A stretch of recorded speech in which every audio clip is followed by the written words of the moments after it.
Hey viewers, George here, and I'm still wearing the stuff from the title card. This wig's actually really fucking hot. Okay. Hey viewers, George here still, and we're talking about the game this. Just give me a second because I can never remember the whole thing. Hatsune Miku, Project DIVA F. I probably pronounced the character's name wrong, but was it like Miku? Anyways, this game right here, we're just gonna call it Project DIVA F or whatever I ended up calling it. So Project F is how do I even explain it? It's basically a rhythm game based off of these characters, which is called, they're called like Vocaloids or something like that. And of course the main one, the one that's, I think was the first one, and also the big popular one as well, is the one that we got on the front there, and it's Miku, once again, I can't pronounce the name.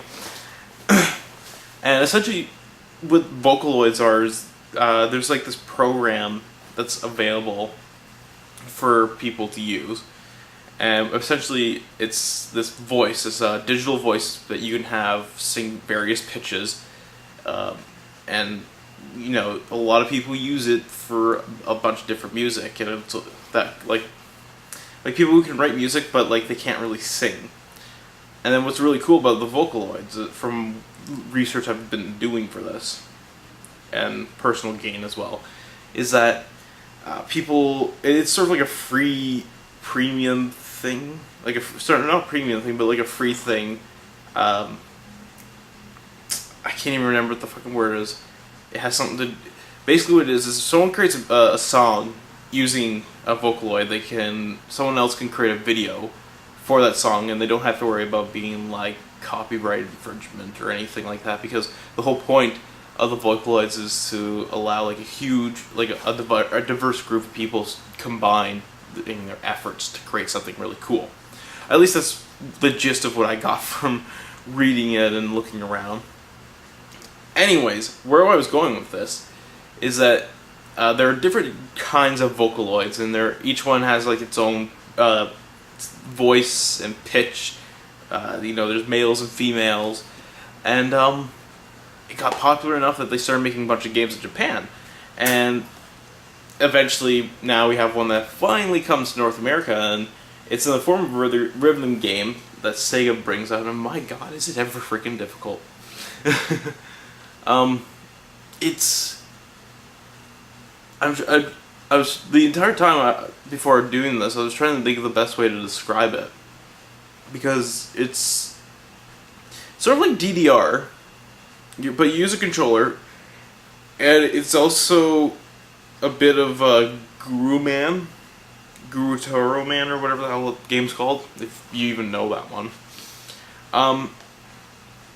Maybe it's not even like that.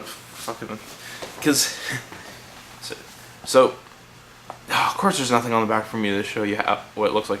Basically what it is, like, so on the screen you'll see the music video playing that has been created for the song, and then like notes will start like flying onto the screen, and like they'll come to like a certain point where you can, like, you hit it, and obviously if you hit in time, the better and the more points and whatnot.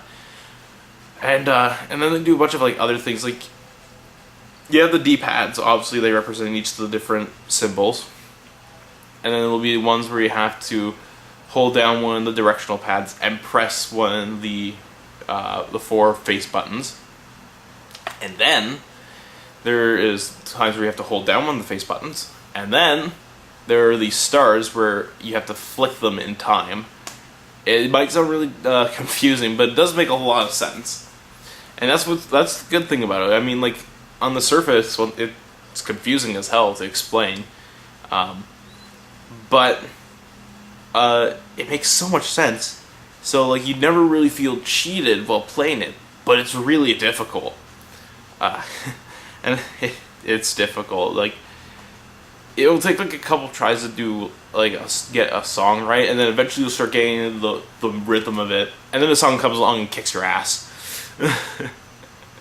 That's basically how it works.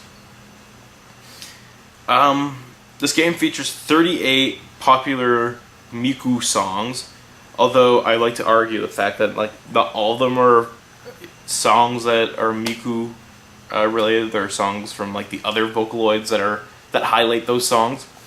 And with that also mentioned, I should probably say that you can also switch out the main Vocaloid that's singing the song to one of the other ones, and it actually changes the song's tone, or at least I think it does. I was more focused on playing the game, but pretty sure it does. Actually, it does.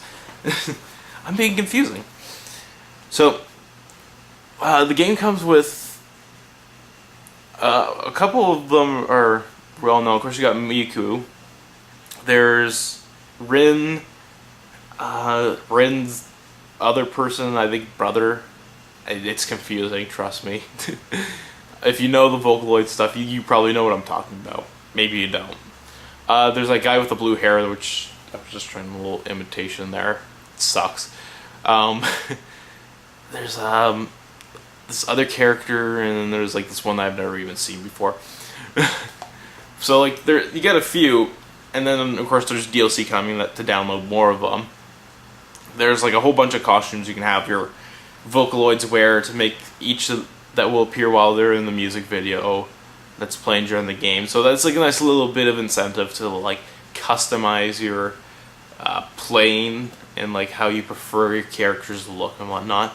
Because I can guarantee to some people that matters a whole lot, and especially so when you get to create your own stuff too.